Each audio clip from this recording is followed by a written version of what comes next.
I'm 1,000 miles from land, isolated in the middle of the vast Pacific Ocean on a tiny 8-meter-long rowing boat with 3 other women. There is no privacy or personal space. My hands are calloused, my lips are blistered and bleeding, and I have salt sores all over my body. Huge waves are crashing over the side of the boat constantly, and there's a storm on the horizon. I can see this dark wall of water moving ominously towards me, and all I can do is brace myself for the downpour.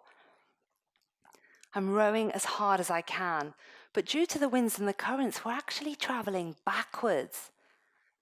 We haven't seen another boat for 2 weeks, haven't slept for more than 90 minutes at a time in 72 days, and we're running out of food. And I'm loving every minute of it. Why? What I've come to realize was that it was about choice and connection.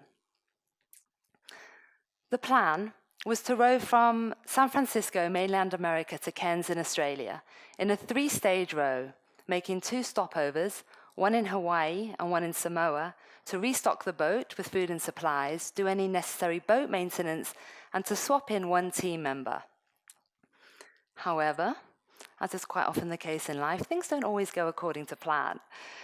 Due to an unfortunate restart and a weather phenomenon known as El Niño, which meant that the trade winds and currents that we were expecting to help propel and push us across the ocean just didn't exist. And the journey ended up taking us a staggering 9 months, a full 3 months longer than our projected time at sea, and covering just under 9,000 nautical miles.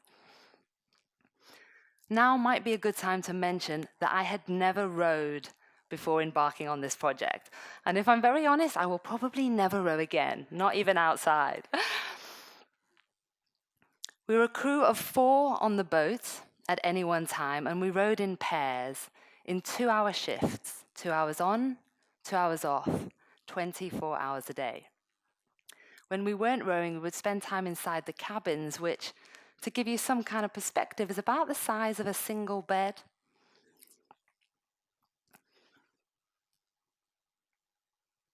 For 9 months, we faced seasickness, exhaustion, sleep deprivation, confined spaces. We used a red bucket as a toilet. It was a wonderfully simple process. Bucket and chuck it. Unhealing wounds, temperatures of 100 degrees. And at nighttime, we had to fight to stay awake and alert when there was sometimes no moon and no stars, just this thick black darkness stretching into infinity. So let's go back to that question, why? Why did I enjoy any of this expedition when really, by my previous description, I should have been miserable for every one of those 257 days? Undoubtedly, there were many moments when we were exceptionally miserable. But the important fact was that there was always a choice we could make. We could choose how we felt about each situation, and we chose to enjoy the journey. We chose to actively seek out the beauty around us and then to consciously connect with each other, the environment, and also to our own inner worlds. It's such a simple concept to decide how to feel. But out there on the ocean, where this fear, frustration, spiraling doubt, and deeply negative thoughts could have had truly devastating consequences, that ability to choose how we felt became an essential tool for our survival. We developed different strategies. For example, we initiated this exercise where in our rowing pairs we had to share a daily highlight. And it could have been anything: an interesting conversation that we had on the oars. It might have been a beautiful sunrise or sunset where we would find ourselves rowing through worlds of liquid golds, yellows, pinks, and reds. A highlight might have been a particularly satisfactory bowel movement, or maybe even an interesting wildlife interaction. In leg 3, we had Fernando, the shark, that followed the boat for 2 weeks, We still have no idea why. And then in leg 3, there was Eduardo. For some reason, we gave all of the sharks Spanish names. And Eduardo would visit us at night time, where we would just see this large fin slicing through the dark water, so close to the boat that you could have touched it. The point was, it could have been anything, but we had to find a positive and find a highlight. Having had time now back on land to reflect on the journey, I believe that the key to my happiness was that I simply chose to remain connected. I embraced the present moment wherever I could, and then I concentrated on 3 different levels, it seems to be, of connection. Human, so the people around me, my team, the environment, the almighty Pacific, and then that connection to yourself. What is going on inside? What the Pacific gave me was the reminder and the privilege to explore much deeper, honest, and intense connections. In fact, the amazing thing about our isolation was that we had the time and the space to truly listen to one another, to take in our surroundings, to share our stories, and to be heard. It was this wonderful opportunity to fully pay attention. No mobile phones, no external noise or distraction. We were essentially sent back to basics, that simple way of life, stripped bare of the superfluous. When was the last time you gave someone, something, or yourself your undivided attention? As a team, the 6 of us came together specifically for the expedition, so we didn't know each other beforehand. 3 of us rode the full 9-month journey, and then the other 3 worked as a relay team, so they swapped over to row 1 leg of the journey each. And we were completely different people, different backgrounds, diverse personality types and interests, and we had to learn how to bring out the best in each other, as well as understand what brought out the worst in us. It was this diversity within the team that turned out to be its greatest strength. Despite our differences, the one thing that we did share were the same values, and we tied these together using the acronym SPIRIT. We drew upon the strength, perseverance, integrity, resilience, inspiration, and trust to guide and support us through the challenging times. Someone once said that people come into your life for a reason, a season, or a lifetime. Well, I believe that the connection we developed as teammates was all of those, and one that will unite us forever as friends. As well as this vital human connection, the respect we developed for the ocean will always be a part of me. It was just incredible. Basically, we were completely at the mercy of Mother Nature, and we experienced all of her personalities, her confusion, anger, sheer power, as well as her peace, calm, and moments of reflection. All of my senses came alive out there. It was incredible to be able to smell land hours before we even spotted it. And I found that by focusing and connecting, that I could really fully absorb myself in the basically the subtle changes of the countless shades of blue of the ocean.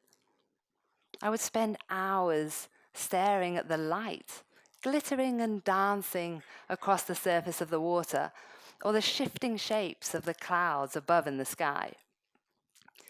We did what we could to make sense of the ever-changing waters around us, but our biggest challenge by far was understanding the ocean within, what was going on in our minds and our hearts.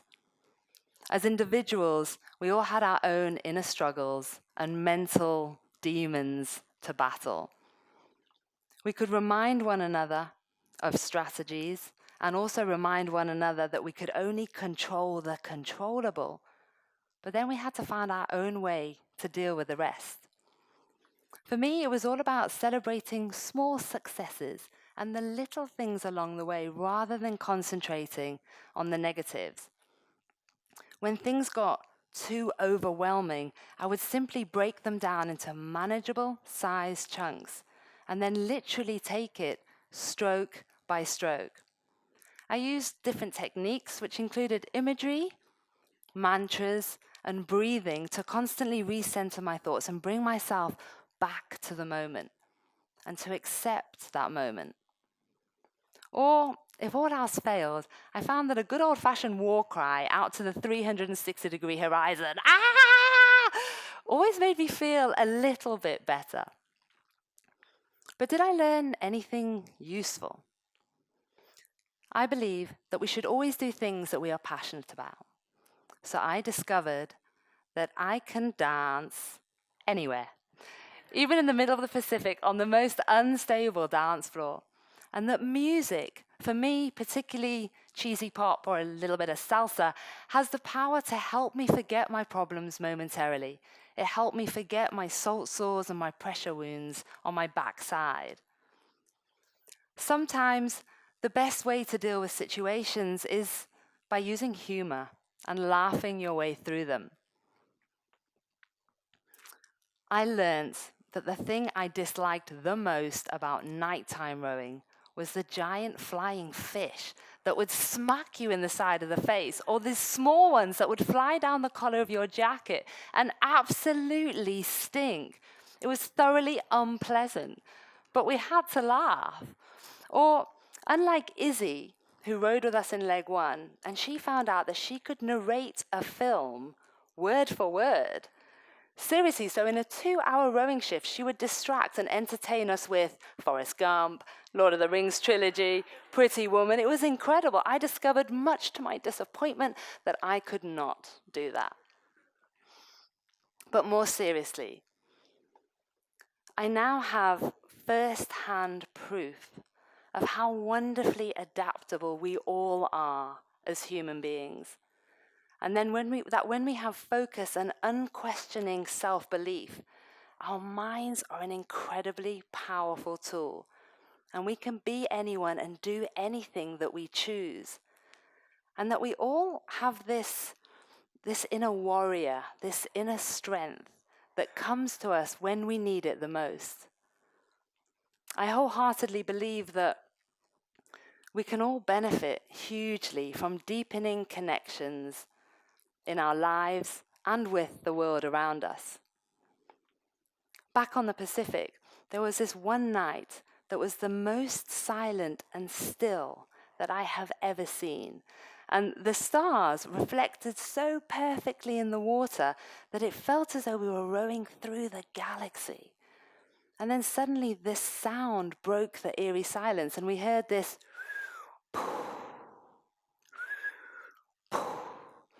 and this pod of whales passed by the boat, hidden in the darkness. It was such a magical moment that it touched our souls. Connection can happen anywhere and at any time, and we never know what may be sparked or what opportunity may arise from that simple interaction.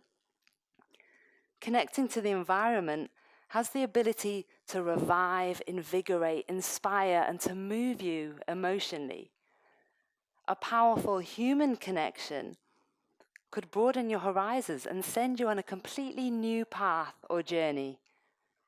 And an inner connection could mean the difference between surviving and thriving.